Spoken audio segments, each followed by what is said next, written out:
Estamos aquí ya listos para analizar y debatir los temas del día y hoy el tema más importante en Colombia es esta decisión del gobierno del presidente Gustavo Petro de romper relaciones con Israel.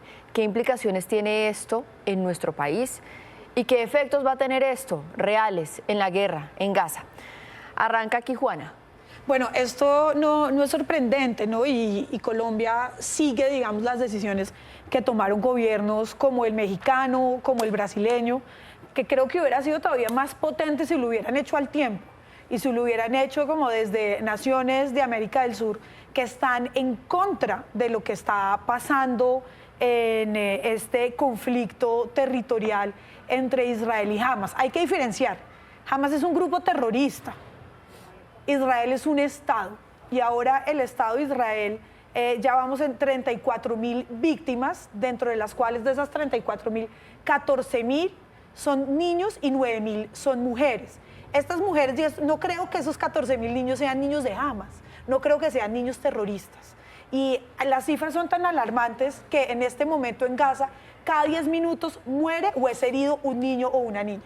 Entonces creo que esta es más una posición simbólica, una posición de alineamiento, de rechazo con el exterminio étnico que se vive en este momento y que un gobierno que se dice potencia de la vida, defensor de derechos humanos, no puede ser indiferente frente a un exterminio de la semilla, como lo ha dicho el primer ministro israelí, porque ha hablado de acabar con la semilla. ¿Eso qué tiene que ver? Matar a las mujeres y a los niños.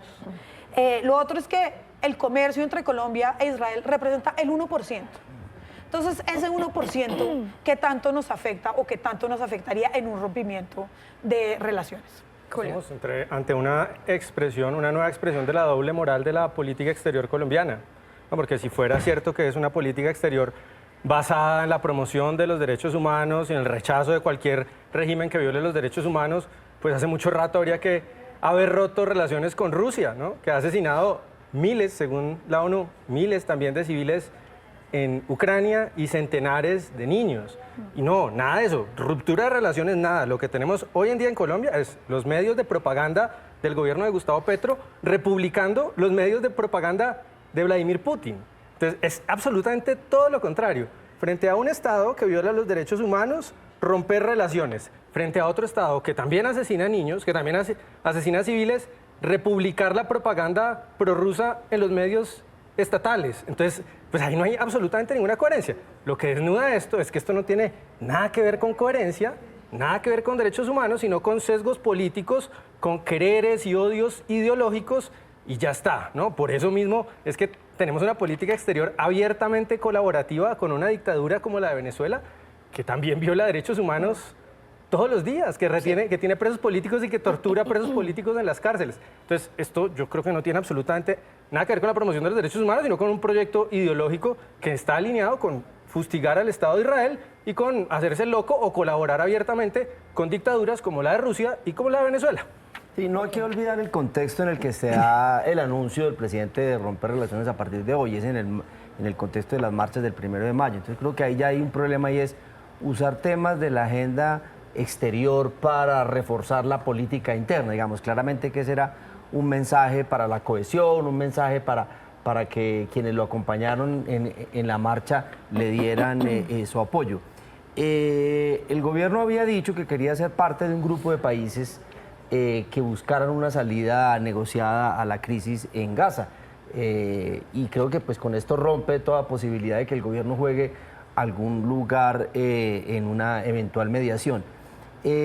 Ahora, creo que es un giro de política exterior, en el sentido de que entonces si hay que ser coherente, en eso comparto lo que dice Julio, pues Colombia tendría que revisar todos aquellos países en los que se está dando un conflicto entre estados y donde uno de los estados, no sé, no esté cumpliendo las leyes de derecho internacional humanitario. Hay que romper relaciones con todas las superpotencias del mundo, por cierto. Entonces habría que, si hay que ser coherente, habría que... Empezando por Estados Unidos y China. Claro, entonces habría que ser coherente. Entonces me parece que es un giro de política exterior que no sé hasta dónde llegue e insisto, usar temas de política externa para cohesionar la política interna siempre es un mal mensaje. Sí, y más allá que les voto ya que están tan interesados, el conflicto y la guerra entre Rusia y Ucrania van 1.500 niños muertos.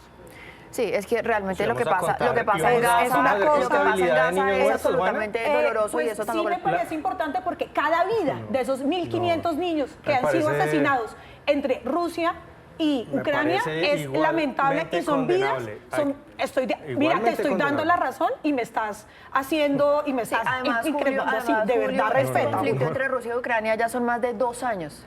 Son más de 2 años, por supuesto, han muerto muchísimas Pero- personas, se han violado muchísimos, pero es que aquí La llevamos vida de los ¿cuántos niños meses? Pues no con más eso razón, existe. con más razón. Ni de Quiero- un niño ni de 14.000. Con más razón. Todas Quiero- son condenables. Las Quiero vidas de todos los niños. Yo no preguntarles estoy- por otro no estoy tema y diciendo son lo los contrario, efectos Juana. No estoy diciendo lo militares en contrario. nuestro país de romper relaciones con Israel, que digamos son los efectos que realmente vamos a sentir, porque en Colombia hay muchísimo armamento israelí que primero necesita, primero ya no vamos a poder seguir comprando armamento, pero además de eso la capacitación para el armamento que tenemos acá y además de eso el tema del mantenimiento de ese armamento.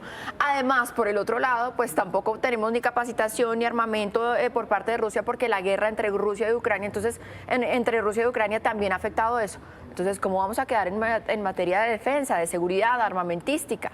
Bueno, yo creo que el tema, lo que hemos visto acá es que es el de mantenimiento, porque Colombia ha empezado a abrir conversaciones, por ejemplo, con Francia, sí, que es otro proveedor de armas en el mundo en medio de la democracia que es. Estados Unidos y Francia Sí. son los mayores exportadores de armas en el mundo. Entonces el problema yo creo, ahora, aquí lo vimos en su momento, ya hay unos contratos firmados entre empresas israelíes y el Estado, yo creo que esos contratos se van a seguir cumpliendo en el ámbito, aún en rompimiento de relaciones, porque son contratos internacionales que si Colombia los rompe y no los cumple unilateralmente, pues puede ser objeto de sanciones a nivel internacional. Entonces yo creo que el tema de los contratos para mantenimiento de armamento se va a cumplir, pero Colombia ya tiene que empezar a mirar entonces bajo esa lógica cuál va a ser otro país proveedor de armas y Estados Unidos y Francia han levantado la mano para eso. O sea, además son acuerdos que ya han estado relacionados con el TLC que existe entre Colombia e Israel, ¿no? Que es un TLC que ya lleva más de una década casi. Entonces son acuerdos que existen y que tienen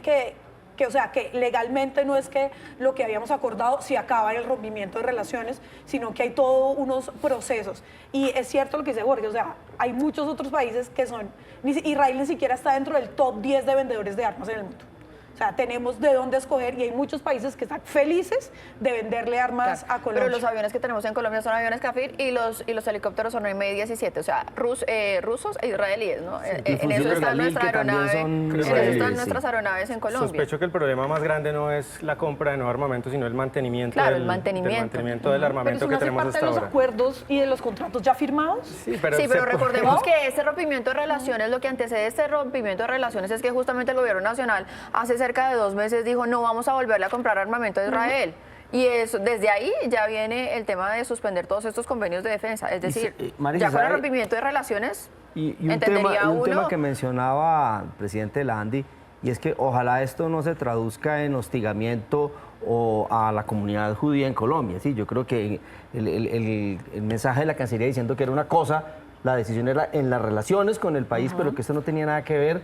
En Colombia hay mucha comunidad judía muy importante y aquí, digamos, ese tema no lo hemos tenido. O sea, que esto no se vaya a traducir en hostigamiento o en hostilidad. Que no se vaya a los traducir en judíos que- antisemitismo, ¿no? Porque cuando se defiende los derechos humanos, pues traducirlos en que haya acciones antisemitas, como ha pasado en otros lugares del mundo, sería realmente lamentable y tristísimo. Volvemos con la mesa ancha, se los decíamos, vamos a seguir hablando de esta marcha de ayer y de esos mensajes del presidente Gustavo Petro. Uno de los que más trascendió ayer es ese llamado que le hace a los ministros que dice, al que le dé miedo, que dé un paso al costado, Jorge Iván.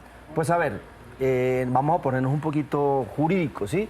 El artículo 208 de la Constitución dice que los ministros, bajo la orientación del presidente, son los encargados de formular las políticas y en últimas de gobernar. Entonces, si el presidente quiere ser coherente con esta decisión, lo que tiene es que darle línea a los ministros, darles poder de negociación con los distintos sectores, incitarlos a que vayan al Congreso a defender la reforma. Esa es, digamos, la línea que debe trazar un presidente de la República. Pero no en un también es, régimen como no el es una nuestro. posición medio autoritaria, si le dan, no, en vez de decir, bueno, vamos a entrar en un diálogo, es decir, ¿qué ministro ahora con esa amenaza sale a decirle, presidente, eso no debería ser así, por aquí no es el camino?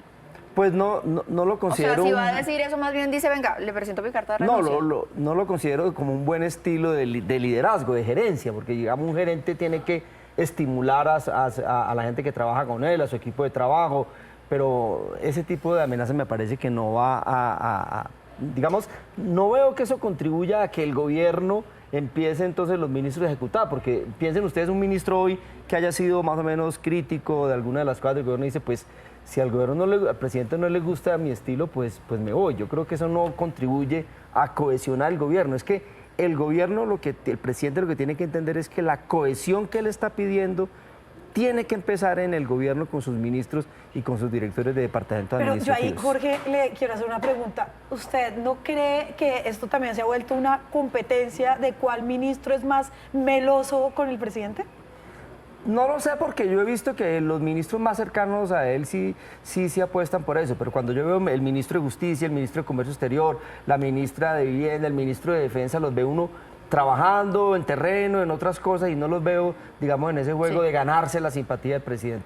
En otra de esas cosas que trascienden de esa manifestación de ayer o que son efecto de esa manifestación de ayer, hay un trino que hoy está generando muchísima polémica y discusión, en donde el presidente Gustavo Petro publica la bandera del M-19 y esto, por supuesto, pues con el antecedente de que en esa manifestación del 1 de mayo estaba la bandera del M-19 y que se ha visto en otras manifestaciones en apoyo al gobierno nacional. Juana. Aquí hay dos cosas en este trino que me parecen fundamentales resaltar. Él dice, hice prácticamente todas las manifestaciones de mi campaña en todo el país. Entonces, hice en primera persona. Él solito hizo esta marcha cuando siempre habla de que la ciudadanía se tiene que autoconvocar. Entonces es una contradicción performativa permanente el presidente Gustavo Petro.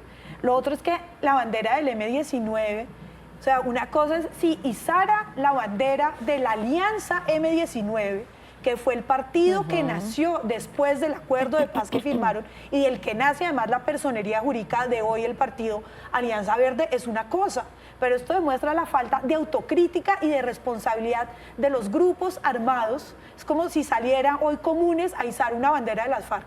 Creo que la reacción sería de verdad muy fuerte y muy violenta. En este momento, además, con un llamado de paz, pues reivindique lo que hizo la Alianza M-19 después de firmar un acuerdo de paz, pero sí falta un montón de autocrítica y dejar de romantizar al M-19 por haber sido una guerrilla urbana de clase media alta. Claro, es que la bandera de la M-19, el M-19, independientemente de si para el presidente Gustavo Petro fue popular o no, es un grupo al margen de la ley, guerrillero, que se alzó en armas y que representaba o que estaba en contra de la institución que hoy en día es él.